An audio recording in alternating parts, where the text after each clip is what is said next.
about it. Everybody Let's was make just fun of talking to it. you about this. All right, I'm getting ready to start, and your time starts now. That must have been several months ago. It really was. Radio Level on there, kind buddy. of talk Good. about Okay, the premise you and got everything, it. but I'll have you Keep up go the good over work that there. again. Mm-hmm. You don't All right, tell us start about it, this. Jill. The quote, the status quo quote. Yeah. So basically, about the movie, about the character, about. Alright. Radio Rebel is basically about a girl in Seattle who kind of is this faceless, nameless DJ on this radio show. And the more momentum it gains, the more she kind of affects her city, and the more she really is this voice of a generation, and she is kind of encouraging people to be themselves and to not let people tell them that they can't be who they are and express what they want to express and listen to their own music and whatever. So as she's kind of being this really strong kind of face, she also is kind of trying to make peace with her own uniqueness and her own individuality and really practice what she's kind of preaching. And you know, she's in real life, you see Tara, who is Radio Rebel. She is shy and so terrified of even talking to people. So the more momentum that it kind of gains, the more she kind of has to make peace with herself and with her uniqueness. And she has such a loud voice and such a just confident, unique point of view, and she's so empowering, but she just needs to get out of her own way. So it's a really kind of cool story of this dichotomy of her and this alter ego, and how it affects her, how it affects her best friend, how it affects the guy that she likes and the band that he's in, and you know, the mean girls and the principal, and it really is just kind of like this ensemble piece that's very generation friendly. I feel like it very much feels 2012, but it also feels kind of timeless, which I liked about it. You're not afraid to talk to people, so was this kind of different for you to play a character like this, or what did you enjoy playing about the character? When I was young, I was mad shy. I would like hide behind my mom's skirt, and that's actually why I got started in theater, because the only time that I was ever like confident was when I was like performing. Or you know, whatever. So performing and singing and dancing and acting was my confidence, and that's what I had to do. And Tara, she has that, you know, when she's in front of the microphone, she is calm, cool, collected, she's empowering, and she's absolutely herself. So Radio Rebel, I feel like, was easy to play, but she also, sorry, that's my phone alarm going off again. Yeah, that's my wake up alarm. How do we turn this off? Seriously. Time to get up. That's what time I had to wake up yesterday.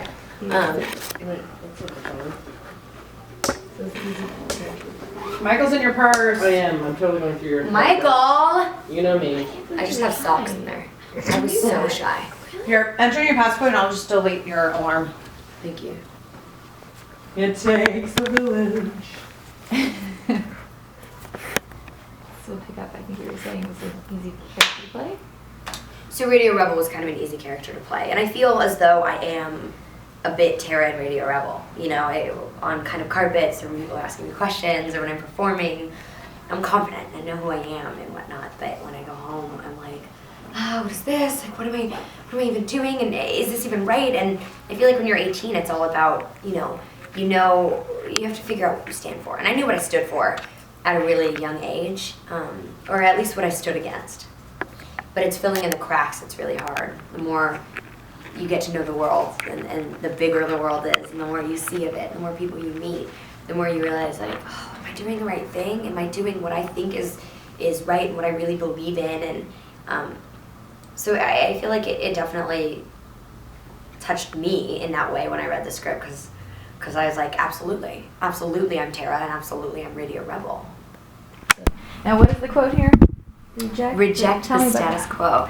Yeah, you know, Radio Rebel, when she first goes on Slam FM and she goes from being in her bedroom to being at an actual radio station and really kind of gaining momentum, she has these ideas, these concepts and these phrases that she just sums up into these kind of phrases, and it's, you know, reject the status quo, and kind of all these little ones, and it's cool. It's like you start to see people do it, and there's one day where she's like, all right, if you're with me on this, wear red tomorrow, and everyone wears red, and she sees exactly how many people are affected by Radio Rebel and how many people are really owning their.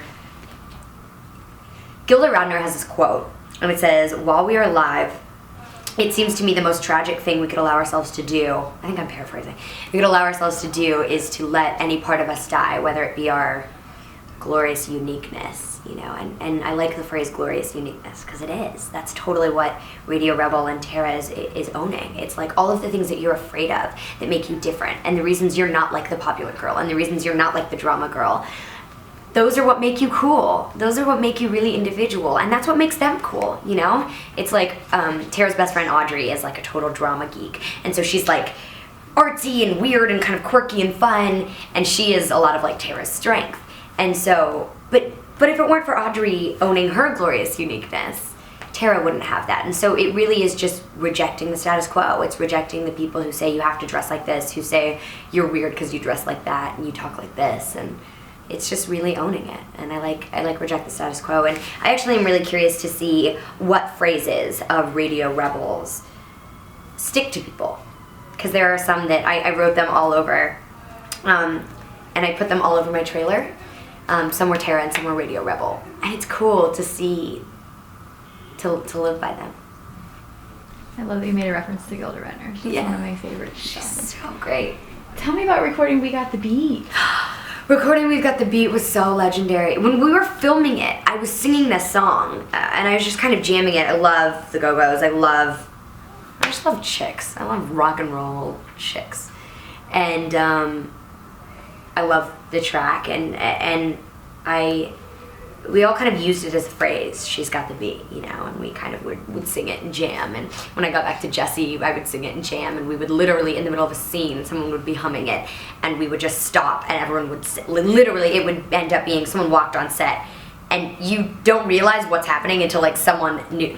Literally, they walked on set into all of us, half of us in the living room scene, half of us like from the director's view, just jamming, like pounding on the podiums, like jamming We've Got the Beat. And what's so cool is that it's generationally, you know, it's universal. It's like about jamming. It's about listening to music. It's about being who you are. We've Got the Beat summarizes the movie to me. It's timeless. It's rock and roll. It's live instruments. But it's also now. It's now, and it's going to be in 20 years, and it's 20 years ago, you know, it's just very rad. And so recording that was so much fun, and recording it was, you know, we wanted it to feel rock and roll, but we also wanted it to feel 2011, so it kind of has a little, like a few stutters, and it's a little more pop music, and I actually produced a music video for it, which was really, really fun. It was my first thing that my production company's ever officially done, which was really fun, and pulled it all together with this street art theme without giving too much away. It's airing, I think, on the 13th on the channel, but it's this kind of street art theme. I've always been interested in like graffiti and street artists, and I think people are really gonna dig that. But kind of producing that, it really just reminds you, like, it's so universal. And my best friend, I don't know if this might be bringing it down, you might have to cut this part out, but my best friend, her mom has been sick for a really long time. And when I told my best friend that I was probably going to be covering We've Got the Beat, she told her mom, and she was like sitting by her like bedside, and her mom couldn't talk, and so they would just sit and kind of tell them everything that was going on. And so she was telling her mom, well, and Debbie's gonna be reporting We've Got the Beat, and she was like, I know, like that made her really happy. Because apparently, and I didn't know this, but all growing up, Emma's mom would play We've Got the Beat while cleaning. So Emma would like come home, and like Nancy would be cleaning the house and like jamming the song. And so as she's kind of in her final days, she found out that I'm gonna be covering it and giving that song another voice. And I don't know, it just meant even more to me.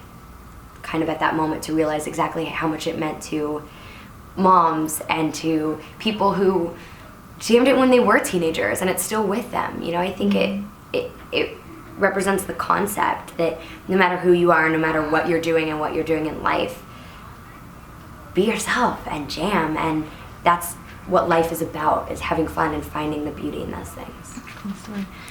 If Debbie was Radio Rebel, what kind of music would she play? Like, what would be her thing? This is dangerous. You know never to ask me about music because it's going to take forever. If Debbie was Radio Rebel, she would probably play a lot of the Hush sound, fun, tons of Grace Potter and the Nocturnals. I like Butch Walker, things that he produces. I like individual, I mean, like, my buddies are in band Rocket to the Moon and the Somerset, and they're good bands, you know, they're just like fun music. And that kind of stuff. I love like the song "Oh Oh Oh Oh" by Fishing, the song "Ungirthed" by Purity Ring, and "Colors" by Group Love. But there's a remix, the Captain Cuts remix, which is really great. And actually, Zyphon Jones, who's like this DJ, remixed MGMT and Bob Marley. And so it's "I Want to Know You Now" by Zyphon Jones, and it's like this mad remix. It's crazy, and I'm pretty sure that MGMT is singing about a water birth halfway through the song. It's really great. It's a great track, so check that out. But yeah, so it'll be kind of like these weird remixes of things, and some really fun, kind of snazzy, jazzy, bluesy pop songs. It's all jam-alongable, and I feel like the fun part about radio is sometimes radio plays the exact same song 27 times a day, all the time, and I feel like it annoys people about the radio, but I feel like if you play something twice or 3 times, you know, as long as you're not listening all day to the radio, you're gonna hear something once or twice. So I would probably play something once or twice, maybe 3 times a day, so hopefully by the end of the week, they'd know it, and they'd be able to sing along, they'd be able to jam, so I think that'd be fun. Yeah, we need like an Indie 103 type station again, since that got wiped away. It got wiped away. It got like, it's very mainstream. And there's a song actually that I listen to a lot while my friend Allison Stoner, she spent the night at my house one night, and she was like, "Yo, can I borrow your computer? I need to get this track back that I wrote and recorded." And I was like, "Yeah, totally." And she was playing it, and I was like, "Dude, this song's amazing." It's called "Beat the System" off her EP "Beat the System," and it's very Radio Rebel. It's very much like, I don't care. I'm gonna be who I am, and you can. I think it's a bit about Hollywood. It's a bit about like, you can use me and kind of abuse me, but I'm gonna beat the system, and I'm gonna show my voice and show who I am. And that song was really rad too. So that would be like the headliner of it. And I have a couple songs that I've done. Obviously, We've Got the Beat, and we ended right. I mean, the soundtrack for Radio Rebel is pretty rad. And we did it in conjunction with Razor and Tie. You know, so it's not like a bunch of like TV executives being like, "I think this song would be great for this movie." It's like genuine like music peeps who know music. Awesome. Yeah. So Captain Jack. Because I love the Group Love song. So Captain Jack. It's the Captain Cuts remix. Captain Cuts. Okay, cool. Where did I get Captain Jack? Sparrow. Okay, that's where I got that. Okay, we'll do some liners here. We'll just say hi, everyone, and make sure to check. Captain Jack. Hi, Captain Jack. Here it comes. Okay, whenever ready. What's up? This is Debbie Ryan, and be sure to check out Radio Rebel on the Disney Channel. We want to cut one for this? Hmm? Just like you could. Would you be able to cut Yeah. one for this? Yeah. Do you mind just saying, you know, you could win the CD signed by me. Just leave a comment below. Leave a comment Let below. them leave a comment. Hey, what's up? This is Debbie Ryan, and with my new movie, I helped put together a really rad little soundtrack. This one I signed just for you, so if you want to leave a comment below, you can try and win this. And good luck, and if you don't win, please go grab this and jam it. It's like a great summer soundtrack, and have a great summer. Do you want to Cool. plug when it's out? February 14th? Is that okay? Yeah. This, Put it up on this that. is Yeah, out it's on Valentine's February Day? 14th. Haha, Perfect. Yeah, it's a DVD in the summer. The DVD comes out this summer, and that comes out on the 14th. great. So the soundtrack comes out on the 14th of February. Happy Valentine's Day to you from us. The movie actually comes out on DVD this summer, so check that out in the summer after you've scoped it out a bit on TV. But jam the soundtrack starting on the 14th. And my music video for We've Got the Beat, which I produced just for you, and I really hope you dig it, comes out on the 13th on Disney Channel during We've Got the Beat week. So get a load of that. Perfect. Thank you, my Cool. dear.